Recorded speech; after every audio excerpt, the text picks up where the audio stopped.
Hello friends, welcome to our channel Edugyan. दोस्तों, एडुज्ञान के online platform पे आप सभी का स्वागत है। अपन जो देख रहे थे आपकी क्लास 10th जो आपकी एनसीईआरटी में राजस्थान अध्ययन के नाम से आपकी बुक चलती है, उसका सॉल्यूशन अपन कर रहे थे, जिसका अपन ने पार्ट 1 देख लिया था, जिसके अंतर्गत अपन ने चैप्टर नंबर 1, 2 और 3 इनके जो आपके एमसीक्यूज हैं वो उस चैप्टर में कर लिए थे। तो आज के वीडियो में अपन देखने वाले हैं चैप्टर नंबर 4, 5 और 6 के एमसीक्यूज। तो बिना किसी देरी को अपन वीडियो को स्टार्ट करते हैं, देखिएगा। और चैनल पे आप फर्स्ट बार जुड़े हैं तो चैनल को सब्सक्राइब कर लेंगे। देखो, ये वाले क्वेश्चन मैंने जो प्रीवियस जो वीडियो है उसमें करवा दिए हैं, तो आपने वो वीडियो नहीं देखा तो एक बार जाके वो वीडियो भी आप देख लेंगे। आज अपन बिना किसी देरी के अपना वीडियो स्टार्ट कर लेते हैं। देखो, आज का जो 4th चैप्टर आपका वो है विरासत का संरक्षण, और उसका जो आपका फर्स्ट वीडियो रहेगा, फर्स्ट जो क्वेश्चन रहेगा वो है आपका कि भाषा विद्वानों के अनुसार राजस्थान की प्रमुख भाषा है। भाषा विद्वानों के अनुसार राजस्थान की प्रमुख भाषा है। ऑप्शन है प्राकृत है, पिंगल है, मरु है या अपभ्रंश है। तो आपका जो राइट आंसर होना चाहिए वो होना चाहिए मरु। ध्यान रखना, जो भाषा विद्वान हैं उनके अनुसार राजस्थान की जो प्रमुख भाषा है, अगर इस प्रकार से आपको ऑप्शन मिलते हैं तो मरु आपका राइट आंसर होना चाहिए। और ये वाला शायद आप फर्स्ट बार देख रहे होगे, इसलिए आप इसको अपनी जो गाइड है उसमें भी आप नोट कर लेंगे, क्योंकि यहाँ से जो क्वेश्चन आपको गाइड में देखने को नहीं मिलेंगे वही क्वेश्चन यहाँ से नोट करने, क्योंकि आपको पता है भाई 6 से जो भी आपको 12 तक की आप बुक कर रहे हो, तो 6 से 10 तक में इतना कुछ है नहीं जितना आप गाइडों में जीके पढ़ते हो। फिर भी अगर जैसे कुछ एक्स्ट्रा क्वेश्चन मिल जाता है तो आप उसको नोट कर लेंगे, ठीक है। ये पढ़ने का उद्देश्य भी आपका यही होना चाहिए। हालांकि मैंने 6, 7 और 8 की आपकी बुकें कंप्लीट करवा दी हैं, तो वो वीडियो नहीं देखा तो एक बार आप प्ले लिस्ट में जाके वो वीडियो भी देख लेंगे। आगे देखो, अगला क्वेश्चन है मरु भाषा को कहा जाता है, तो इसको अपन बोलते हैं मरुवाणी या मारवाड़ी, क्योंकि इसको क्या बोलेंगे, मरुवाणी या मारवाड़ी। तो ये क्वेश्चन नंबर जो 2 है उसका आंसर भी आपका बी हो जाएगा, कहने का मतलब, ठीक है। आगे देखिएगा, अगले क्वेश्चन की बात करते हैं। अगला क्वेश्चन है राजस्थानी भाषा का सबसे समृद्ध साहित्य कौन सा है। राजस्थानी भाषा का सबसे समृद्ध साहित्य कौन सा है। तो राजस्थानी भाषा का जो सबसे समृद्ध साहित्य है वो बोलते हैं अपन चारण साहित्य को। ध्यान रखना, चारण जो साहित्य है वो आपका राजस्थानी भाषा का सबसे समृद्ध साहित्य होता है। तो ऑप्शन नंबर जो सी है वो इस क्वेश्चन का आपका करेक्ट आंसर रहने वाला है। आगे देखिएगा, आगे पूछा है आपसे कि उद्योतन सूरी ने किसकी रचना की थी। तो देखिएगा, पृथ्वीराज रासो आपके चंद्रबरदाई की है भाई, ये आपके चंद्रबरदाई की है। वंश भास्कर आपकी सूर्यमल मिश्रण की है, आपको पता होना चाहिए, ये आपके सूर्यमल मिश्रण की है। और जबकि वीर विनोद आपके श्यामल दास की है, ये आपके श्यामल दास की बुक हो गई। जबकि जो आपकी कुवलय माला है उसकी रचना उद्योतन सूरी ने की है। तो ऑप्शन नंबर 2 इस क्वेश्चन का करेक्ट आंसर रहने वाला है, या जो बी है वो आपका इस क्वेश्चन का करेक्ट आंसर हो जाएगा। आगे देखो, क्वेश्चन नंबर 5 की अपन बात कर लेते हैं। क्वेश्चन नंबर 5 है कि सूर्यमल मिश्रण ने किसकी रचना की। तो इजी, अभी मैंने आपको बताया कि वंश भास्कर की रचना सूर्यमल मिश्रण ने की है। श्यामल दास ने कौन से की है, वीर विनोद की, तो वीर विनोद हो जाएगी। शुक्र नीति में कितने प्रकार के दुर्ग बताए हैं। तो ध्यान रखना, शुक्र नीति में 9 प्रकार के दुर्ग बताए हैं, ये थोड़ा सा आप ध्यान रख लेना भाई। शुक्र नीति भाई आपको पहले से पता है तो बहुत अच्छी बात है, वरना आपको ध्यान होना चाहिए कि शुक्र नीति में 9 प्रकार के दुर्ग होते हैं, ये आपको पता होना चाहिए। आगे देखिएगा, अगला क्वेश्चन है, क्वेश्चन नंबर 8 है कि किस क्षेत्र की हवेलियां अधिक कलात्मक और भव्य हैं। तो आपको पता है कि जो शेखावाटी की जो हवेलियां हैं, जैसे शेखावाटी में भी जैसे मान लो कि आपकी पंसारी की हवेली कहाँ पर है, कहाँ की फेमस है, ठीक है। तो ये सारा कुछ आपने हवेलियां जो चैप्टर है वो पढ़ा होगा, तो मतलब कहाँ की हवेलियां सबसे अधिक फेमस है, तो शेखावाटी की आपको ध्यान रखना चाहिए। क्वेश्चन नंबर 9 है अरबी फारसी शोध संस्थान कहाँ पर है। तो इजी क्वेश्चन है, ये आपका टोंक में हो जाएगा, अरबी फारसी शोध संस्थान। अगला क्वेश्चन है किस झील का निर्माण देवताओं ने नाखूनों से खोदकर किया था। तो आपकी जो नक्की झील है जो कि आपकी माउंट आबू सिरोही में है, इसका निर्माण आपके मतलब इसके बारे में प्रकथन है कि इसका जो निर्माण है वो देवताओं ने स्वयं ने अपने नाखूनों से खोदकर किया है। तो ये नक्की झील के बारे में बोला जाता है जो कि आपकी सिरोही में है। इसके अलावा आपकी जो आना सागर जो झील है वो आपको कमेंट करके बताना है कहाँ पर है। इसके अलावा आपकी जो सांबर झील है वो आपकी जयपुर में है, और आपको कमेंट में ये बताना है कि सांबर जो झील है उसमें कौन कौन सी नदियों का पानी आता है। और पुष्कर झील आपकी अजमेर में हो जाएगी, और आना सागर भी आपकी अजमेर में हो जाएगी। आगे देखिएगा, अगला क्वेश्चन है, क्वेश्चन नंबर 10 है कि दीवान शाह की दरगाह, इंपॉर्टेंट क्वेश्चन है, दीवान शाह की दरगाह कहाँ पर स्थित है। तो आपके जो दीवान शाह है तो इनकी जो दरगाह है वो आपके कपासन में है, ध्यान रखना कहाँ पर है, कपासन में है।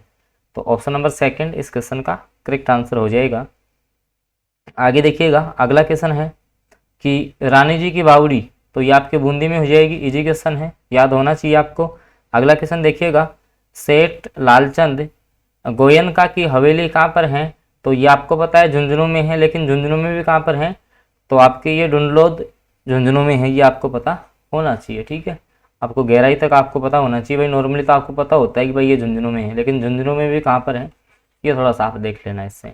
आगे देखिएगा, तो दोस्तों मैं आपको बता दूं, अपन जो क्लास 10th में आपकी हमारा राजस्थान के नाम से बुक चलती है उसका सॉल्यूशन अपन कर रहे हैं। तो अगर आप चैनल पे नए हैं तो चैनल को सब्सक्राइब जरूर कर लेंगे, और साथ में बेल आइकन के चिन्ह को प्रेस कर लेंगे, ताकि आगे फिर वीडियो आएगा तो उसकी नोटिफिकेशन आपको सबसे पहले प्राप्त हो जाए। क्योंकि आपको पता है, चाहे से आप रीट मुख्य परीक्षा, रीट मेन एग्ज़ाम, या सेकंड ग्रेड, या किसी भी राजस्थान के गवर्नमेंट एग्जाम की आप तैयारी कर रहे हो, जैसे सीईटी हो गया, तो सब में आपको पता है कि 6 से 10 तक की, या 6 से जो 12 तक की जो बुक है, जिसमें जो भी राजस्थान अध्ययन की बुक चलती है, जैसे 6 से 8 तक हमारा राजस्थान है, तो वो बुकें आपके लिए इंपॉर्टेंट है, तो उनके क्वेश्चन आपके लिए आवश्यक हो जाते हैं। आगे देखिएगा, कहाँ की हवेलियाँ अपने भित्ति चित्रों के लिए प्रसिद्ध हैं, तो शेखावाटी की जो हवेलियाँ हैं, ध्यान रखना शेखावाटी की जो हवेलियाँ हैं वो भित्ति चित्रों के लिए फेमस हैं। अगला क्वेश्चन है कि बुड्ढा जोहर गुरुद्वारा का मेला कब लगता है, तो आपको सबसे पहले ये पता होना चाहिए कि ये जो गुरुद्वारा है आपका बुड्ढा जोहर गुरुद्वारा, ये आपका है कहाँ पर, तो ये आपका गंगानगर में है। कहाँ पर है, आपका गंगानगर जिले में है, और यहाँ ध्यान रखना अमावस्या को मेले का आयोजन होता है। आगे देखिएगा, अगला क्वेश्चन है टेम्पल ऑफ रेड्स, नया क्वेश्चन है, ध्यान रखना, हालांकि बहुत इजी क्वेश्चन है। अगर आप इसको, भाई टेम्पल मंदिर ऑफ रेड्स चूहों का मंदिर तो कौन सा हो गया, करणी माता मंदिर देशनोक, ठीक है, बीकानेर में, ठीक है, ये आपको पता होना चाहिए। आगे देखिएगा, सुंदा माता मंदिर जालोर, जहाँ पे राजस्थान का फर्स्ट रोपवे लगाया गया था, राजस्थान का प्रथम जो रोपवे है वो आपका यहाँ पे लगाया गया था। और तन्नोट माता मंदिर ये आपका जैसलमेर में है, इसको अपन थार की वैष्णो देवी या सैनिकों की देवी बोलते हैं, ये भी आपको पता होना चाहिए। जीर्ण माता मंदिर आपका रेवासा सीकर में है।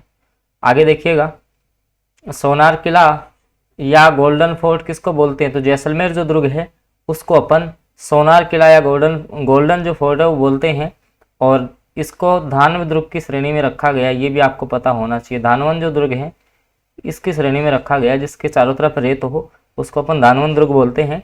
और भटनेर का दुर्ग आपका कहाँ पर है ये आपको कमेंट करके बताना है, ठीक है। सिवाना आपका जालोर में हो जाएगा, सिवाना दुर्ग, सिवाना आपका होगा बाड़मेर में, ठीक है।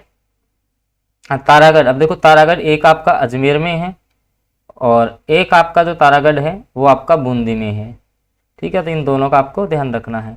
राजस्थान का खजुराहो किसको कहा जाता है, इंपॉर्टेंट क्वेश्चन है, ध्यान रखना। देखो मैं आपको यहाँ से समझाता हूँ। सबसे पहले आपका जो राजस्थान का खजुराहो है, राजस्थान का जो खजुराहो है वो अपन बोलते हैं आपके किराड़ू मंदिर बाड़मेर को, किराड़ू मंदिर बाड़मेर को, ध्यान रखना, किराड़ू मंदिर बाड़मेर को अपन राजस्थान का खजुराहो बोलते हैं। क्वेश्चन आ जाए, राजस्थान का मिनी खजुराहो किसको बोलते हैं, राजस्थान का मिनी खजुराहो, तो ये अपन बोलते हैं आपके भंड-देवरा बारा को, भंड-देवरा बारा, इसको अपन बोलते हैं राजस्थान का मिनी खजुराहो। तो ये भी आप, और इसी को बोल देते हैं अपन हाड़ौती का खजुराहो, ध्यान रखना, इसको ये भी बोला जाता है हाड़ौती का खजुराहो। तो आपको कंफ्यूज नहीं होना है, सारों का आपको आंसर पता होना चाहिए। काफ़ी इंपॉर्टेंट क्वेश्चन है आपके, ये जो रीट 2021 लगी थी उसमें क्वेश्चन पूछा जा चुका है। आगे देखिएगा, अगले क्वेश्चन की अपन बात करते हैं।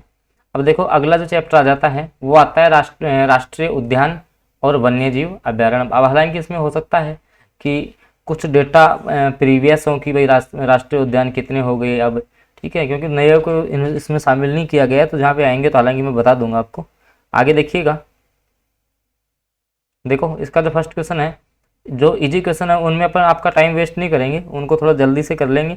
बाकी जो क्वेश्चन आपका गाइड में नोट करने लायक होगा उसको मैं डिटेल से बता दूंगा थोड़ा। तो देखिएगा, पहला क्वेश्चन है, रणथंभौर राष्ट्रीय उद्यान किस जिले में है? सवाई माधोपुर में, आप सबको पता है। इसकी स्थापना कब हुई ये आपको कमेंट करके बताना है।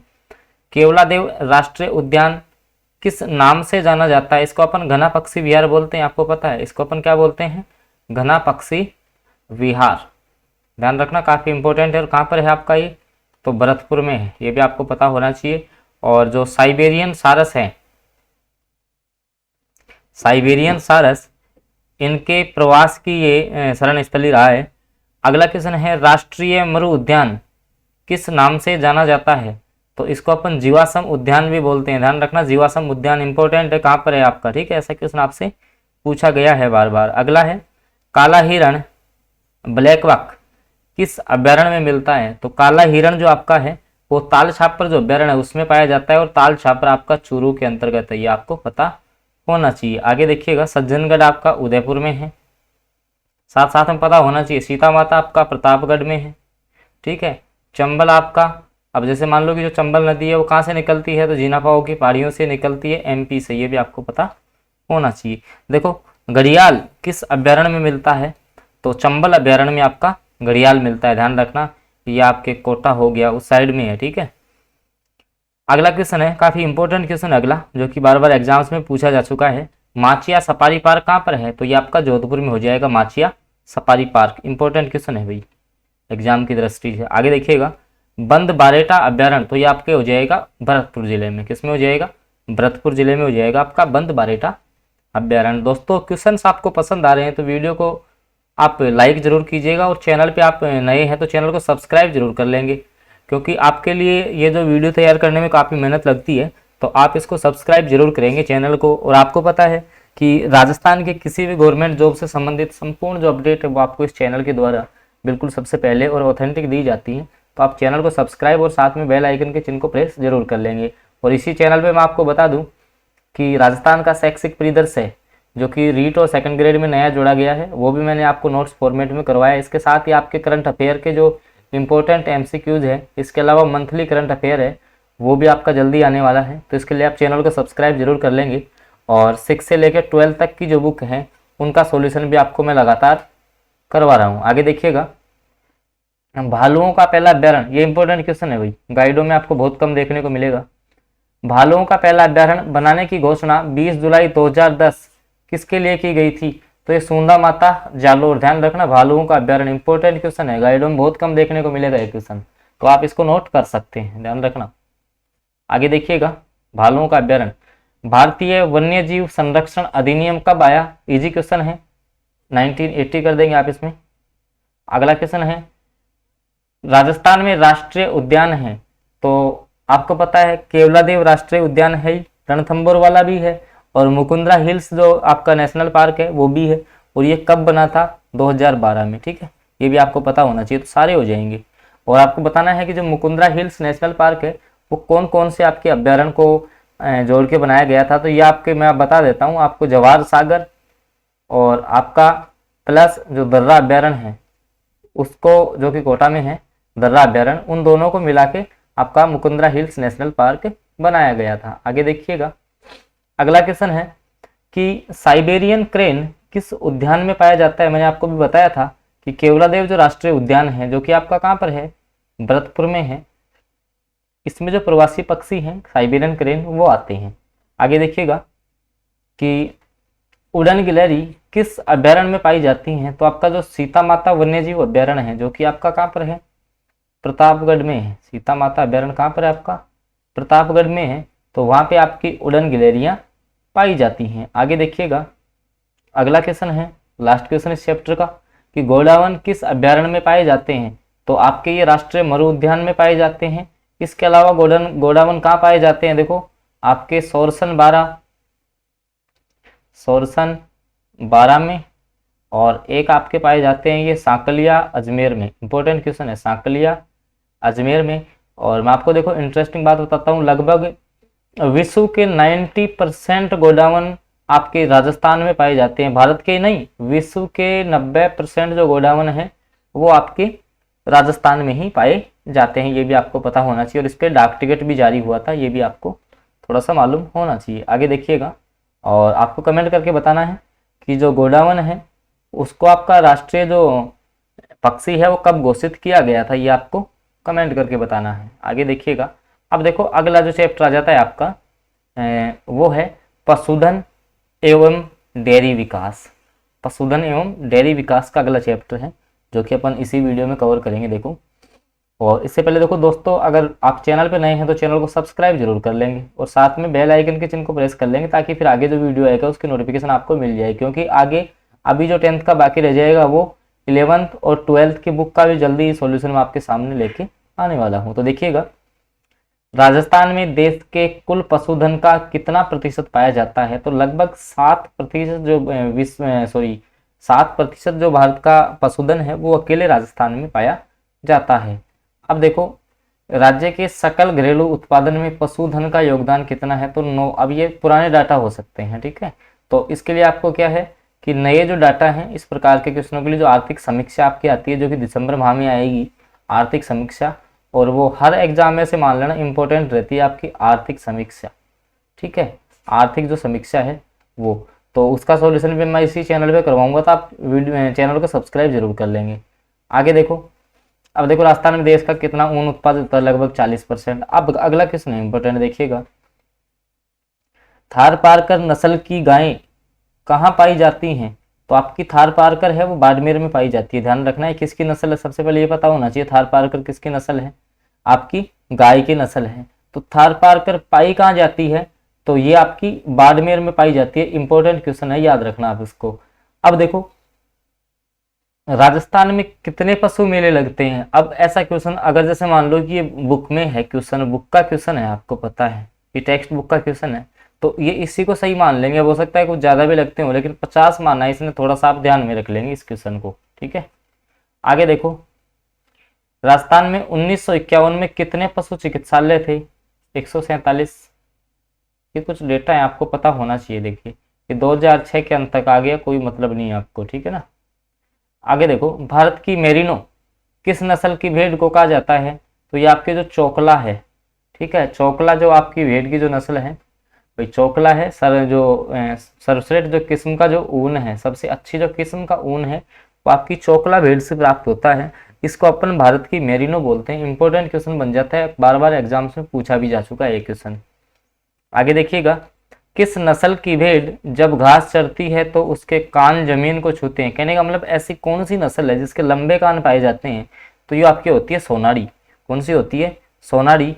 और अगला क्वेश्चन है कि गोपाल कार्यक्रम कब चलाया गया था, तो 1990-1991 में चला था आपका गोपाल कार्यक्रम। और इसका उद्देश्य क्या था ये आपको कमेंट में बताना है। आगे देखिएगा, अगला क्वेश्चन है कि ऊन व भेड़ प्रशिक्षण स्कूल, ऊन व भेड़ प्रशिक्षण जो स्कूल है वो आपका कहाँ पर है, तो देखिएगा आपका जो